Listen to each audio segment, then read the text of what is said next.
What's going on, everyone? Welcome back to another episode of Primetime Sports Podcast, hosted by Jeremy Lowry. So happy Halloween, everyone out there, October 31st.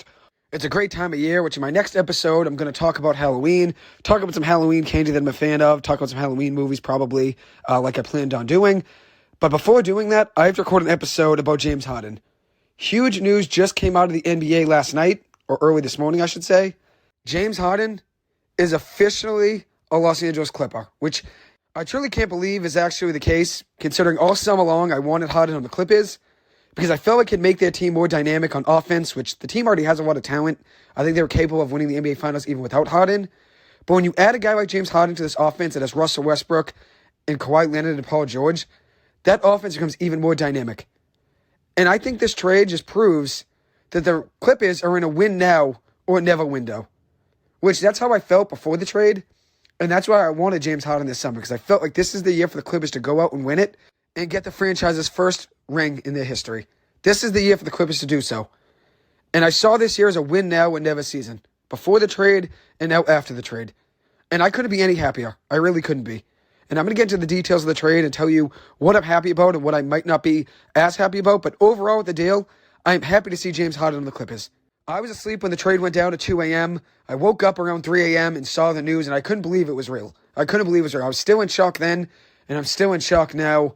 I still can't believe James Harden's on the Clippers. And you can say, at the end of the day, he might not be the best guy to have in that offense, considering there's only one ball in a game, and there's four guys that typically like the ball in their hands: Russell Westbrook, Paul George, and Kawhi Leonard.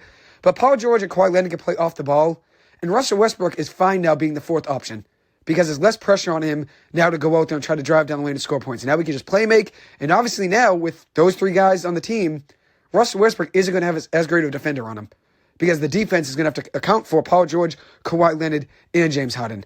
So it's going to be a tough offense to cover. It really is going to be. And I'm just happy to see James Harden on the Clippers. This is what I wanted all summer long. And here we are. He's officially a Los Angeles Clipper. So in the trade, the Clippers sent Robert Covington, KJ Martin, Nick Batum, and Marcus Morris to Philly, alongside a 2024 second-round pick, a 2029 second-round pick, a 2028 unprotected first-round pick, and then also a 2029 pick swap. And then there's also going to be another first-round pick going from Oklahoma City to the Philadelphia 76ers. And with this trade, which it was a three-team trade, Oklahoma City's the third team involved, Philadelphia will get the least favorable of the Clippers, Oklahoma City, and Houston's first-round picks in the year 2026. They'll get the least favorable of the Clippers, Thunder, and Rockets first-round picks if the picks are between 5 through 30 in the first round of 2026.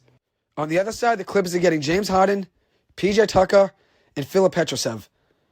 And if you look at this deal as a whole, the Clippers are getting another superstar to add to their team, which I thought the Clippers were already capable of winning the NBA Finals. Even before this trade went down, I had the Clippers over the Celtics in the NBA Finals in my predictions. And I'm still going to roll with that. I still think that's going to be the case. I love this Clippers team even before James Harden. When you add a guy like James Harden, it's going to become even harder to stop this team. With that being said, though, the Clippers have had no luck in the playoffs with injuries. And then obviously, if you look at their careers, Paul George, Russell Westbrook, James Harden, none of them have NBA Finals to their names. Russell Westbrook and James Harden both went to the Finals with Oklahoma City early in their career, but none of those three guys I mentioned have rings. And now this is the third time that Russell Westbrook and James Harden will be teammates, from Oklahoma City to Houston and now in Los Angeles. So I'm excited to see what they look like. And I was hoping the Clippers would keep Robert Covington. I thought it would have been cool to have James Harden, PJ Tucker, Robert Covington, and Russell Westbrook that just completely run back the 2019-2020 Houston Rockets team that had James Harden, that had Robert Covington, also had Russell Westbrook, and also had PJ Tucker. So in the deal, the Clippers are sending all expiring contracts to Philly: Covington, Martin, Batum, and Morris. And then the Sixers are sending James Harden, who has 1 year left on his deal, PJ Tucker, who has 1 year left on his current deal if he were to choose to opt out. He can opt out after the season ends. In that second year of his deal that's remaining, he can completely be a free agent this coming summer. So all in all, it's a lot of expiring contracts going from one place to the other. And also, the Clippers are sending some draft picks as well. A 2028 unprotected first-round pick, 2 second-round picks in 2024 and 2029, a 2029 pick swap, and then the Sixers are also getting another first-round pick, and that's from Oklahoma City. And the Thunder now have the rights to swap with the Clippers or Denver with their draft pick in 2026. The Clippers will have the least favorable pick between Denver and Oklahoma City in 2026. And that's if my knowledge is right here, which I was reading a lot about this, so I could be wrong. but I believe the Thunder will now have the rights to swap with the Clippers or the Denver Nuggets in 2026. And who knows where the Clippers are going to be at in 2026. Oklahoma City has so many draft picks that they can take shots with their least favorable picks and try to maximize chances to get higher lottery picks in the future. And that's what they're doing here. They're hoping to get a higher lottery pick and be able to trade picks with the Clippers in 2026, which they already have a ton of draft picks from the Clippers. They already do. If you look at it with that Paul George trade, they already have a ton of draft picks from the Clippers, and they're rebuilding around that. They also traded away Chris Paul. They traded away Russell Westbrook.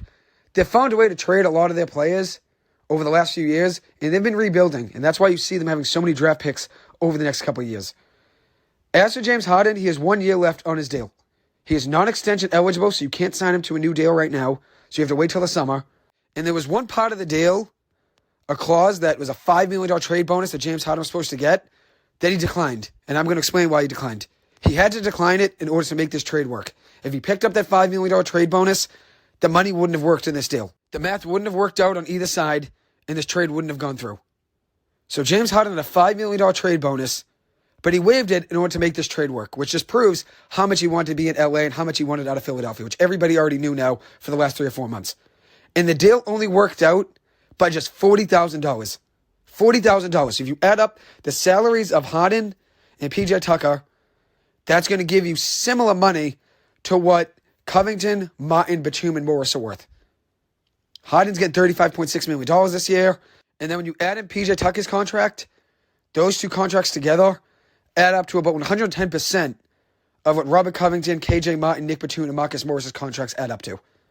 And keep in mind, Petrusev, who's also in this deal going from Philly to the Clippers, he's on a veteran minimum contract, and the money part of his deal isn't involved in this trade. So it's really just Harden and PJ Tucker's money that's being involved here. And it's likely that Philadelphia would use this trade as a trade exception for the PJ Tucker contract.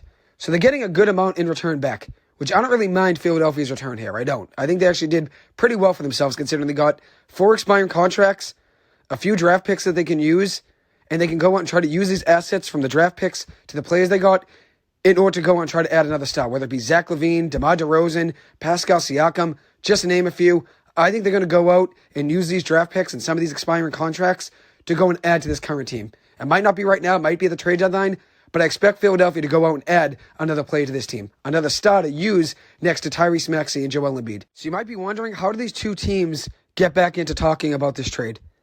According to reports over the weekend, the two franchises began negotiating again since Harden's relationship was completely spoiled and unfixable with the Sixers, and they figured it was best to move on. The Sixers couldn't get him back in the lineup, I'd imagine. It probably would have been awkward, and it was obviously a distraction for the team. So they decided to move on and just take the offer that the Clippers were giving them. And they felt like that was the best that they were going to get at this point of the season, which is beginning of the year, but this is the best offer they would probably get from the Clippers from this point on. And in my opinion, the Clippers played this entire process brilliantly. Going back and forth the entire summer, trying to find the right offer. And at the end of the day, they don't have to give up Bones Hyland, Terrence Mann, or even Norman Powell, which I'll give my thoughts on Norman Powell in just a minute. But the Clippers didn't have to give up Hyland, Mann, or Powell in this deal. And those are 3 pieces where you're looking over the summer at a potential trade package and you're saying, okay, Philly's going to want at least 2 of those. They're going to want Powell for sure and probably Terrence Mann. And the Clippers ended up not even having to give up one of those 3 guys. And I wish the Clippers could have won with Nick Batum and Robert Covington. They were obviously 2 key pieces for the team, especially in the locker room over the last few years. But these 2 guys needed to be involved in this trade in order to make the salaries meet. In order to make the salaries and money match in this deal, they needed to be traded. And that's because the Clippers don't want to give up Norman Powell in this deal. And it's honestly sad seeing Covington and Batum gone. I'm going to be rooting for those 2 guys to do well in Philadelphia. As for James Harden, this is his 4th team in 5 years. He forced his way out of Houston, then out of Brooklyn, and now out of Philadelphia. And if you look at his teammates over his career, he's played with a lot of greats. Kevin Durant, Dwight Howard, Carmelo Anthony, Russell Westbrook, Chris Paul, Kyrie Irving, Joel Embiid, and now Paul George and Kawhi Leonard. And I'd even add in Tyrese Maxey as well. He's a very good player, and he's the future of that Sixers franchise alongside Joel Embiid. And according to reports from Ramona Shelburne, Harden is ecstatic about this trade, and he plans to be in attendance for tonight's game against Orlando. And this is going to be a tough game for the Clippers, considering they're going to be very short-staffed in this one. Not many guys are going to be available. They already had some injuries heading into this game, and they just traded away 4 pieces, one of them being a starter and 3 pieces off their bench. And in this deal, the Clippers found a way to keep Bones Hyland, Norman Powell, and Terrence Mann. They do end up losing KJ Martin, Nick Batum, Marcus Morris, and Robert Covington, but they did find a way to keep Hyland, Mann, and Powell. But with that trade going through, now the Clippers lack depth at the 4.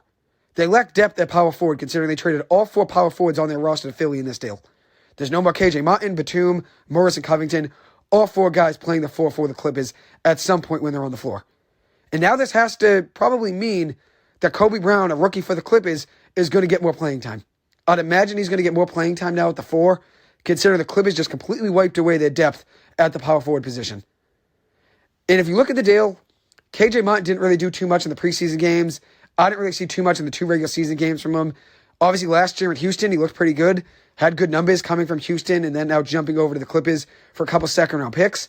But I didn't really think it was the worst thing moving on from him in this deal. It seems like his role wasn't going to be significant on this team. And if you can move him rather than moving Terrence Mann or Bones Hyland, I'm fine with that at the end of the day. As for Marcus Morris, he was a DNP for all 3 games so far this season. All 3 of them being a coach's decision for the reason he did not play in the games. He was likely at some point going to be gone no matter what, if it was a trade or a cut. I'd imagine Marcus Morris was going to be either released or traded at some point. So it makes sense he's part of this deal. And obviously the money, it makes sense trading him since the money does work out, sending his contract over to Philly. So now that's the end of the tenure for Marcus Morris in LA. And the last year or so has been tough on Mook in LA. But I think with that last year, it overshadows what he meant to this team when they needed him most. In the 2020-2021 season, Kawhi Leonard went down, and the Clippers needed somebody to step up. And it was Reggie Jackson and Marcus Morris that stepped up alongside Paul George and brought the Clippers to their first Western Conference Finals run in their entire franchise history. And he was a big reason for that. He had a lot of big shots and came up big for the Clippers with Kawhi Leonard out. So I wish Marcus Morris nothing but the best. When he was out there and when he was locked in, he was giving it his all. And I know Paul George was a big fan of him. He said he was a great teammate on his podcast. Nico Batum, another guy that meant a lot for this Clippers team over the last few years. In his final NBA season, he came back to the Clippers and was hoping to win an NBA Finals here and retire a Clipper. And now that ends up not being the case. And it's sad to see him leave. He came back last summer, in the summer of 2022, for less money to try to win in LA with the Clippers. And it really showed how much of a leader he was and how much he loved playing for the Clippers. He was fine accepting the role that he was given from being a starter or being from a bench piece and taking less money in order to be on the Clippers. And he did so many things on a nightly basis that didn't show up on the box score. From setting screens, to deflecting passes, to helping out in double teams. He did a lot of good things that didn't show up in the box score. And if you look at that run that the Clippers had in 2021 to the Western Conference Finals, he was a big reason for that as well. Paul George, Reggie Jackson, Terrence Mann, Marcus Morris, Nick Batum, all of those guys stepped up. And they were all a big reason I became a fan of the Clippers. And they are a big reason I'm the fan I am today. Which I was always rooting for the Clippers because I like Paul George. So when he went over to the Clippers in 2019, I was rooting for them to do well.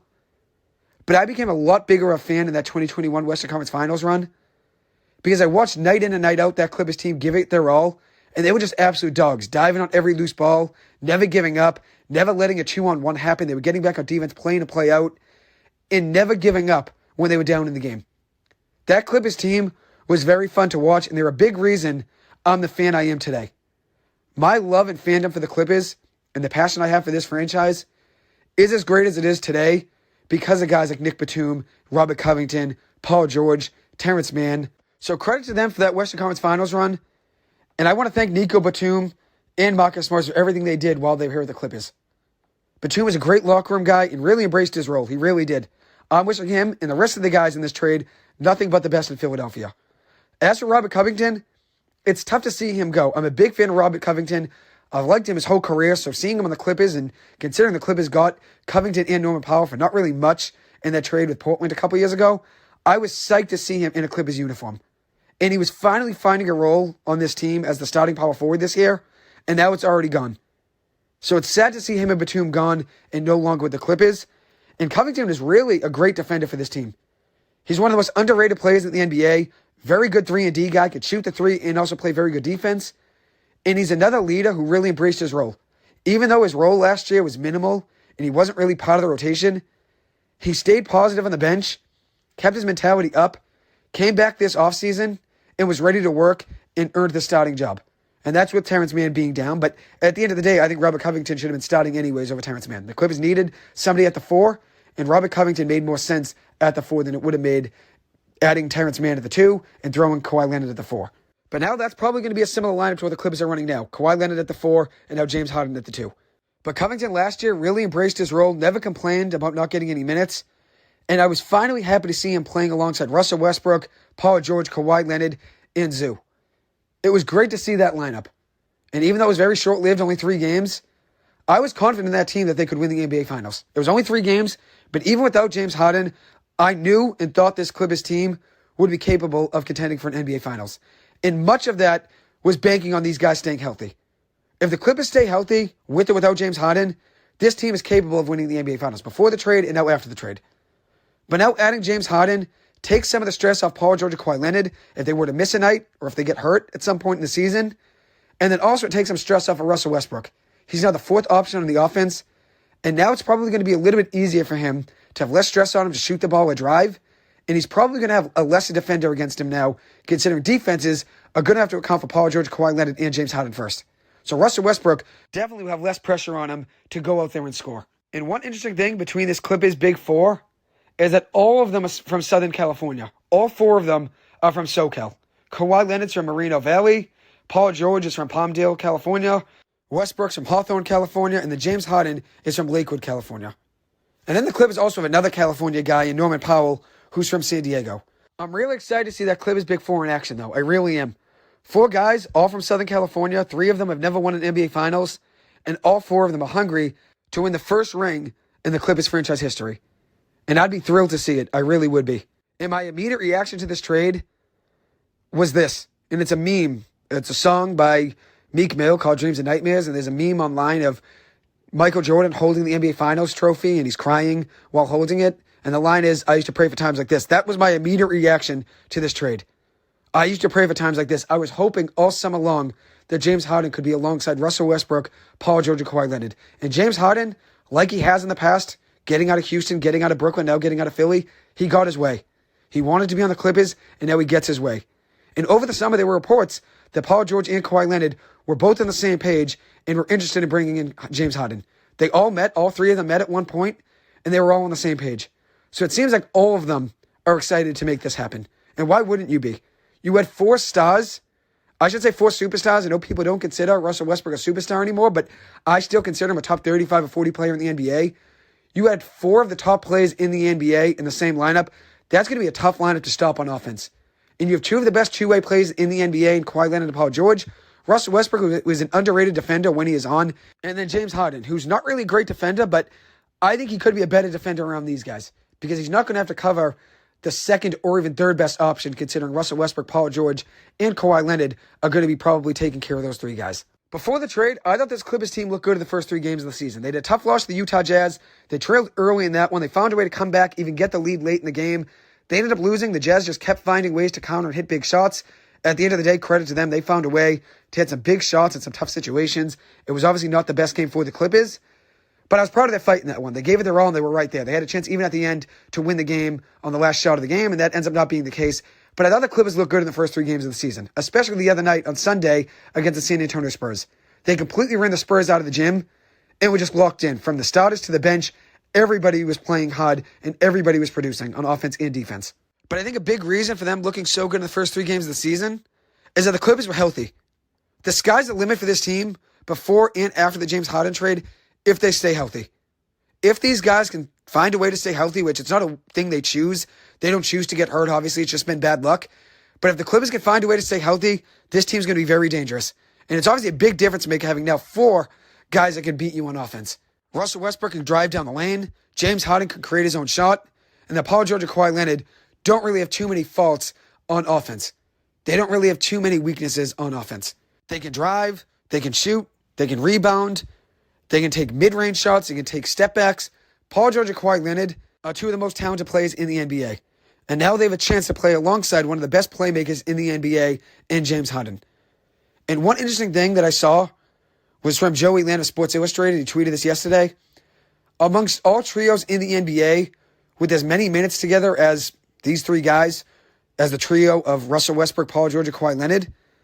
They ranked first among trios in offensive rating at 129.4, which is first in the NBA.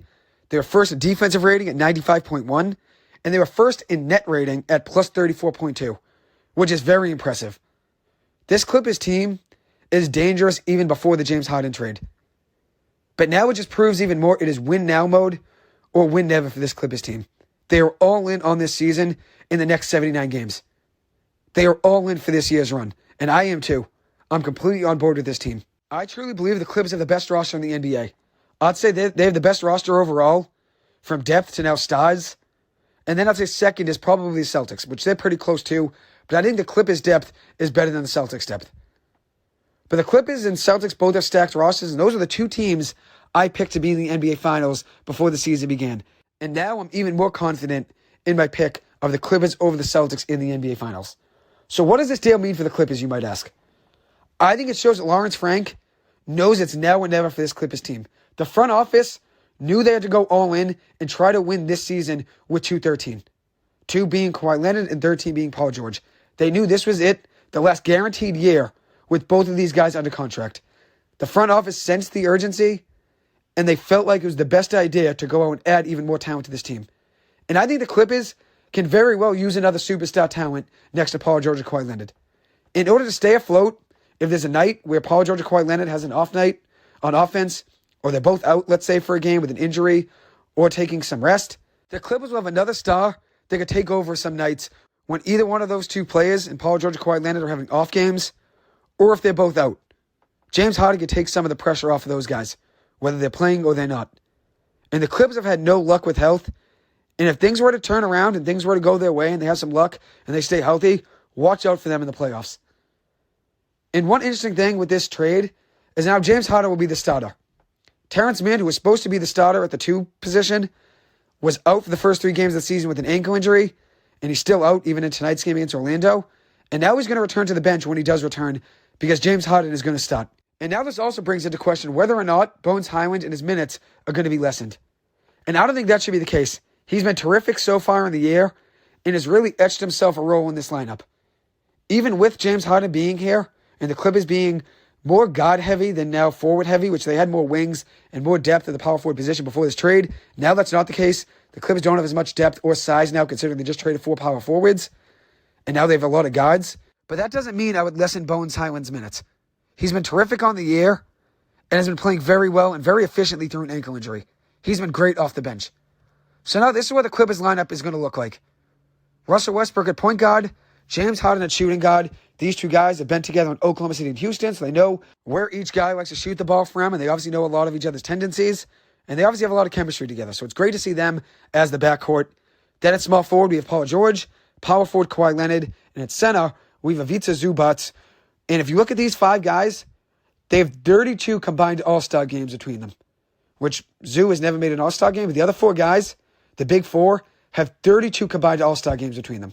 James Harden, a 10-time All-Star, a 3-time scoring title champion in the NBA, and also was the assist leader in the NBA last season. This was a great trade for the Clippers in my eyes. And now this is what the Clippers bench looks like. At point guard, you have Bones Hyland, shooting guard Terrence Mann, small forward Norman Powell, power forward PJ Tucker, and then at center, you have Mason Plumlee. And then the extra guys off the bench, you have Amir Coffey, Kobe Brown, and Brandon Boston Jr., who is injured right now. But I'd imagine Kobe Brown's going to get more minutes with this trade.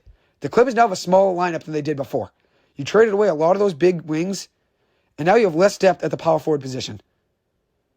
And the Clippers did add Filip Petrusev, who is a center, and I'm not sure if they're going to flip him for a pick or maybe even release him. I'm not really sure what's going to happen there. So I kept him out of the rotation here in this depth chart that I mentioned, but we'll see what the case may be there. Maybe they flip him for a second-round pick or something. I'm not really too sure what his value would be. As for James Harden, people are going to question how is he going to fit in this lineup. And I know what a lot of people are going to say. There's only one ball on the court. How can you make it work with 4 guys like Russell Westbrook, Paul George, Kawhi Leonard, and James Harden? And my answer is this. Paul George and Kawhi Leonard can play off the ball. And James Harden, he's a tremendous playmaker. Nobody can doubt his talent and what he brings on the court on offense night in and night out. He can create his own shot, has great court vision to help guys get open, and he led the NBA last season in assists per game with 10.7 per game. Also averaged 21 points per game, 6.1 rebounds, and shot 39% from three. He's still a good player. He's not the MVP player he once was, but he's still capable of going off at 30 points any given night. And he's going to have a lot of double-digit assist nights on this team. We'll see what he's going to be asked to do on this team. He's going to be the third option. He knows that coming over to the Clippers. He knows Paul George and Kawhi Leonard are the 1 and 2 options every single night. He knows he's the third option, and he's going to embrace that, I'm sure. He wanted to go to the Clippers, which I know in other places, when he wanted out, he wanted to go to certain places, and then he ends up asking out. So a lot of people are wondering if this is going to be a risky trade for the Clippers. But there's only 1 year left on his deal. He's non-extension eligible right now, so the Clippers aren't under contract for him for 3 or 4 years. It's not like they have to deal with it for 3 or 4 years if things don't work out.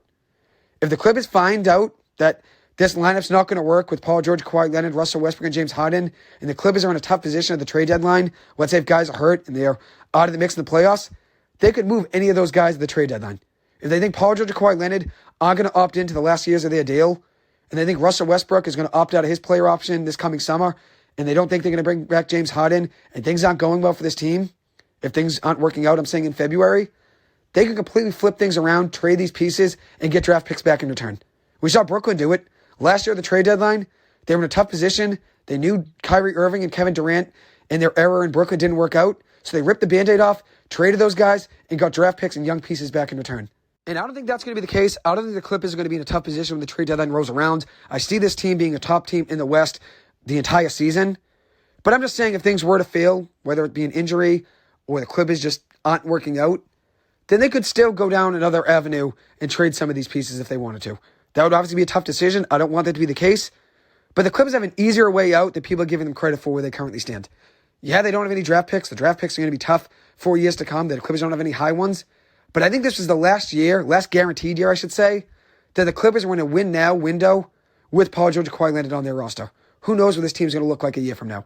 They could be without all 4 of those guys I just mentioned. The big 4 could be completely gone a year from now. And that's why I get it when people say the Clippers gave up their entire future, and if things don't work out, they're going to be upset, which is completely understandable. The Clippers gave up a ton of draft picks to go out and get Paul George, but part of getting Paul George was getting Kawhi Leonard. It was really a package deal, so trading as much as they did to get Paul George was part of the way they got Kawhi Leonard, so it was getting both of those guys, all the draft picks they gave up, and also Shai Gilgeous-Alexander. And then they also gave a ton of draft picks in this deal as well, which the Clippers have proven now, time and time again over the last few years, they keep doubling down and going all in and all in and all in. And now I'd say it's the biggest all-in move they've made since getting Paul George and Kawhi Leonard. Adding another superstar talent, which he's not the superstar he once was, but he does have superstar ability still. Whether it's playmaking, he can still give you 30 on any given night when you need it.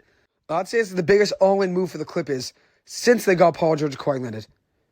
And I understand it. People are going to be upset about getting James Harden from giving up a lot of draft picks, which I can understand to some degree. But at the same time, I understand it the other way too. And the way I feel about it is this. The Clippers are going all in. They've never won an NBA Finals in their franchise history. And this is their last guaranteed year with Paul George and Kawhi Leonard. They've already given up a ton over the last 3 or 4 years to try to make things work with Paul George and Kawhi Leonard. They've never won an NBA Finals. They've got to one Western Conference Finals run, and they want to get further than that. They don't want to keep losing in the playoffs. They want to go further. And when you add a guy like James Harden, he could potentially get you over the hump. Even though he's never won an NBA Finals, it's going to be really hard to stop this team in offense any given night.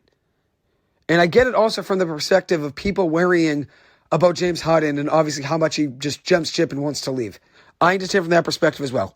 People are worrying because this is James Harden's 4th team in 5 years, and he's really forced his way out of everywhere, and he's gotten his way. But the Clippers only have him for one guaranteed season. He's a free agent after the season's over. And they traded 4 expiring contracts to get him and a potential expiring contract to PJ Tucker if he were to opt out after the season's over. So it's really just expiring contracts going back and forth, and then also giving up an unprotected first-round pick in 2028, 2 second-round picks, and a pick swap. But it's really only one season. It's only one season to try to go out there, and it's win now and never for this Clippers team. One guaranteed season. And I really kept the hope all summer long, even when there were reports that the Clippers are no longer interested or they're far off on sides, or the Sixers saying they wanted to keep him at one point in August. In early August, they said they wanted to keep him, they didn't want to move him. I kept hope that at some point James Harden would get his way and he'd end up on the Clippers. Since the Clippers wanted him, they were interested, and they were really only competing with themselves. And my perspective has never really changed. I think James Harden was a great move for this Clippers team because it's now or never. Win now or win never for this Clippers team, in my opinion. And I understand giving up the draft picks can obviously be a lot, considering they have no first-round picks now for years to come. But the Clippers are dedicated to try to win right now. This is their one guaranteed season with Paul George and Kawhi Leonard left. They have Russell Westbrook for another guaranteed year, and now have James Harden. It's right now mode or never for this Clippers team. And things fell apart even more for Harden over the last week, which made it easier for him to be traded, obviously. He didn't practice with the Sixers for the last week or two, and he was planning on traveling with the team for their season-opening road trip. But when he was trying to go, he was sent home by the Sixers. They sent him home, and they didn't want anything to do with him. And 5 days ago, there was a report that the Clippers were stepping back from trade talks and didn't want James Harden anymore because they didn't want to give up first-round picks and they didn't want to give up Terrence Mann. And I think that was a strategy by the Clippers. They strategically said, we'll try to just say we don't want him any longer. Obviously, the Sixers know they really have no other avenue of getting rid of James Harden because if he doesn't play, James Harden's losing $380,000, and then the Sixers are left with a major gap in their roster. Obviously, it's a big distraction having James Harden and those saga going on. That's a big distraction for the team. But they're also missing a star. And if they can go out there and trade him and get something back that can help them win right now with Joel Embiid and Tyrese Maxey, that's better for them. So the Clippers saw that. They saw the saga completely going downhill more and more by the day. And they said, okay, let's get some leverage back and just say we no longer want him and we're going to step back from trade talks. And 5 days later, James Harden is on the Los Angeles Clippers. So credit to Lawrence Frank and the Clippers front office. They found a way to get this done. And at the end of the day, I'm happy with it. And so here's the timeline of the last 4 months just about of James Harden and the Philadelphia 76ers. On June 25th, the Clippers were reported as a team that were interested in James Harden if he were to be available. On June 29th, James Harden picked up his player option for this season at just about $36 million and then asked out of Philadelphia. He requested a trade. And then for the next month, in all of July, the Clippers were negotiating with the Philadelphia 76ers, but they never struck a deal. And Harden completely stayed positive throughout the process. He was hopeful that he would end up on the Clippers, and the Clippers did have some interest in getting him. And they were really just competing with themselves, which obviously made this an easier move for the Clippers. They had all the leverage since they were really just competing with themselves. And at the end of the day, Lawrence Frank and the Clippers front office knew at some point the Sixers would have to drop their act and just take whatever the Clippers offered them. They knew that the Sixers would want to contend this season, and they wanted to get help around Joel Embiid and Tyrese Maxey. Having James Harden on the roster and not playing doesn't help this team at all. So the Sixers, at some point, were going to have to give up and just take whatever they could get. Then on August 14th, James Harden was in China, and he said that Daryl Morey's a liar, and he'll never be a part of an organization that Daryl Morey's a part of. And at that point, everybody knew he was going to be gone. Even though, like a week or two before that, the Sixers said that they wanted to keep him. They were excited with him returning to the roster, and Daryl Morey was going to try to fix the relationship and try to bring him back. After James Harden said that Daryl Morey was a liar, right out in the open, he made it even harder on Daryl Morey. Because the Clippers knew, and other teams around the NBA knew, that at some point, push was going to come to shove, and Daryl Morey was going to just have to get rid of James Harden for whatever he could get back. And James Harden was fine saying that. He was fine with accepting a fine doing that.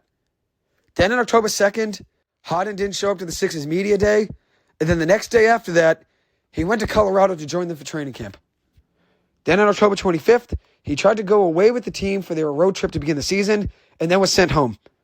And on that day, it was reported that the Clippers didn't want him anymore and they weren't interested. And now 5 days later, a deal struck. So what does this mean for the future of the Clippers? I've said this now probably 25 times this episode. This is a make-or-break, win-now mode all in season for the Clippers. Paul George and Kawhi Leonard have player options for next year, and the same goes to PJ Tucker and Russell Westbrook. And James Harden will be a free agent after the season ends. They will have his bird rights to try to re-sign him, but he is a free agent after the season's over. If the Clippers decide to keep Paul George, Kawhi Leonard, and James Harden after the season ends, if those two guys were to either opt back into their contracts or were to get new deals from the Clippers would be in the second tax apron and would be in a tough position. There would be restrictions on how they add players. They wouldn't be able to trade cash or draft picks, and they wouldn't be able to aggregate contracts and trades. They have no mid-level exception, and as I said, they would have a lot harder of a way to add players. They wouldn't be able just to pick up players that are waived anymore, I don't think. And that's per Bobby Marks of ESPN. Marks also noted that if this trade happened next offseason, this wouldn't be allowed because the Clippers would already be over the second tax apron, and they wouldn't be able to aggregate contracts that they're sending out in a deal. And the NBA used this in the new CBA in order to try to create a leveled playing field. That's what they want to do, a leveled playing field. But they gave everyone a 1-year grace period before all of those rules go into effect next year. So teams are eating right now before the new rules apply next year. And that's what Bobby Marks noted today on YouTube. Milwaukee, Boston, they both did the same thing, getting Drew Holiday and Damian Lillard. And in my opinion, the Clippers were following the same formula. Their window is right now. And if you look at the Sixers, which I'm going to talk about it from their perspective really quick, they now have more draft picks that they can use to try to add to their current roster, including 3 first-round picks they can move, and they also have now 6 second-round picks they can move as well. And now Tyrese Maxey has an even bigger role on that Sixers offense, which is obviously great to see. I like Tyrese Maxey. He was a former Kentucky Wildcat. I wanted him on the Celtics when he was drafted. Ends up going to the Sixers and is now a young star in the NBA. And he's a piece that they're going to build around Joel Embiid with. But now this brings us to the question, what if Joel Embiid requests a trade at some point? What happens if he's upset with this James Harden situation? Who knows what this pick swap's going to look like in 3 years? But the way I feel about it is this. If the Clippers win the NBA Finals this year, it's all worth it in my opinion. They've never won in the franchise's history, and this is an all-in year. And I'm happy they kept Bones Hyland and Terrence Mann. Those are 2 guys I didn't want to part ways with. And I'm honestly amazed that Norman Powell wasn't involved in this deal. But I wonder this. Would it have been possible to keep Robert Covington and move Norman Powell instead? And in that case, the Clippers would have had better depth right now at power forward. Obviously better defensively. Even though Norman Powell's a better scorer than Robert Covington's better defensively. And they maybe could have even kept a draft pick if they decide to send Powell rather than Rocco. But that ends up not being the case. I wonder if that would have been possible, though. And if you look at the Sixers, they needed help with the wing position. And now they have a ton of depth there. And this is a lineup that they're probably going to run at some point. Tyrese Maxey, Tobias Harris, Robert Covington, Paul Reed, and Joel Embiid. That's going to be a fun and big lineup to watch. That's a big and strong, powerful lineup. And I don't know if it's going to be Paul Reed in there, or it could be even Marcus Morris, or Kelly Oubre, or even Nick Batum. But I think that Sixers team did well for themselves in this trade. Even though they waited so long, they still have some talent on that team, and are definitely still contending in the East. Kelly Oubre, Marcus Morris, KJ Martin, Robert Covington, Paul Reed, Joel Embiid, Jaden Springer, Tobias Harris, Tyrese Maxey. That team has a lot of depth right now. And as I said, they needed help with the wing position. And they went out and they found a way to add that in this deal. And if you look at the Sixers now, the way I feel about it is this. They now have more assets, whether it's their expiring contracts and the draft picks, to go out and add another star at some point this season. And I think that's what they're going to do. This deal only went through because James Harden declined his $5 million trade bonus, and there was only a $40,000 gap between making this deal work or not making it work. So it barely worked, but at the end of the day, I think it's going to work out for both teams. So here are my grades for both teams. I would say it's an A- for the Clippers. If they win the NBA Finals, it's an A+. But I'd say it's an A-. I do wish Robert Covington did stick around, but at the end of the day, the Clippers had to send over some expiring contracts to make the money work, and they ended up choosing Covington rather than Norman Powell. As for Philadelphia, I'd give them a B+. They have more draft picks and assets to go out and make a trade for a guy like Zach LaVine, DeMar DeRozan, or Pascal Siakam. And in that case, I'd give them an A+ for this deal. I give them the B+ to start, considering they waited a long time for this deal to work, and they were asking for a lot when things really first started out, and they maybe could have even gotten more a month or two ago if they didn't wait. But they waited out. They still got a decent return back. I think this could be a win-win for both teams.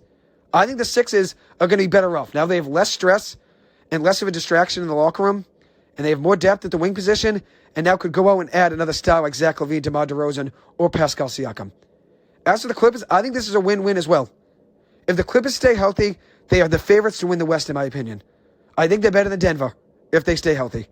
They have such a dynamic lineup that's going to be tough to stop, especially offensively. Then you look at the defense of Paul George, Kawhi Leonard, and even Russell Westbrook. They're all going to help out James Harden on defense. And James Harden on this team is now a third option. Russell Westbrook has so much less pressure on him as well to score, which can make him even better. Because the Clippers' top 3 options are going to be tough to stop in their own.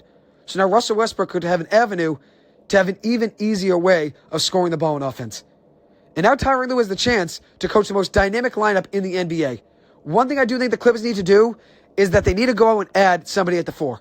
They need to go and add a power forward now, considering they just traded 4 away in this deal. Maybe they go and add a free agent like JaMychal Green, Nerlens Noel, Rudy Gobert, Blake Griffin, Wenyen Gabriel. I know a lot of those guys are past their prime, but they at least need to add somebody at the 4. Maybe Kobe Brown's going to have a decent role now for the team, and I'd love to see that. Kobe Brown looked great in the Summer League. He really balled out and shot very well. I'm excited to see what he does for this team this year. The Clippers took him knowing that he would help them right now. They weren't going to take Kobe Brown or Jordan Miller if they didn't think they'd help them right now where they currently stand. The Clippers don't have any time to wait. They weren't going to take a freshman out of college. They need to go out and get a veteran that was going to contribute right away. And that's what I think they did with Kobe Brown. With that being said, though, I do think they should go out and add Nerlens Noel. I think he would help off the bench, and he's just another big man to help them at the 4. He can even play the 5 as well. And I'm going to stand by this. Before the trade, I had the Clippers over the Celtics in the NBA Finals in 7 games, and I'm going to stay with that. That would be the matchup of the decade in the NBA Finals if these two teams met. And it obviously would mean a lot to me. I grew up a Celtics fan, but now I'm a Clippers fan. All of my friends and family, everyone's Celtics fans. It would be a great series to watch, and there's 4 stars on each team that would be going at it. Drew Holiday, Jaylen Brown, Jason Tatum, and Kristaps Porzingis. And then you've got Russell Westbrook, James Harden, Paul George, and Kawhi Leonard. That would be a great matchup. And I think the Clippers have better depth there. I do. I think the Clippers have better depth than the Celtics. As for the money and the luxury tax in this deal, the Clippers' luxury tax bill went up by $29 million. They went from $99 million to $128 million in luxury tax. And then Philly's luxury tax fell from $20 million to $6.5 million. About a $13.5 million difference. The Sixers are now just $5 million over the luxury tax. But I think at some point they're going to add another star, and they're probably going to go higher in the luxury tax using those assets and draft picks. And I think that would be the right move for them. Go out and get, let's say, Zach LaVine, or go out and get a guy like DeMar DeRozan or Pascal Siakam. I think LaVine would make most sense, though, or DeMar DeRozan. And the Clippers, they're going all in. Their luxury tax bill went up by $29 million, going from $99 million to $128 million. And they made it clear this is an all-in window for the Clippers. It's right now or never. And that's why they went out and made this trade. And I'm excited for this Clippers team. I really am. I understand it from the perspective that the Clippers gave up a lot of draft picks over the last few years, and now their future's depleted. But I feel like this is the only window right now for the Clippers to win. After the season's over, who knows what this team's going to look like next year. They went into this window, in this era with Paul George and Kawhi Leonard, with the idea that they were going to win. And that's what Steve Ballmer wants, a Clippers owner. He doesn't care about going over the luxury tax. He wants to win. The Clippers have been in the top of the luxury tax bill over the last couple seasons, and they've been fine doing so. But here's the difference. They want to win doing that. They don't want to be behind the luxury tax and lose every year. And that's why they're going even further in right now. They're going even further in and trying to win an NBA Finals right now. And that's what I think is the best part of sports. I know I talked about it in football. I think the best part of the game of football is 4th and goal. At the end of the game, whether you're on offense or you're on defense, you have one play to either win the game or one play to lose the game. Go out there and make a play, and you can win your team the game. As for sports in general, I think the best part of sports is win now mode. And then on the contrary, rebuilding as well. When the time's right and you can rebuild the right way, that can be very productive and very pleasing as well over time. But when you look at rebuilding versus win now mode's so much more exciting. Because right now is your chance to go out and win.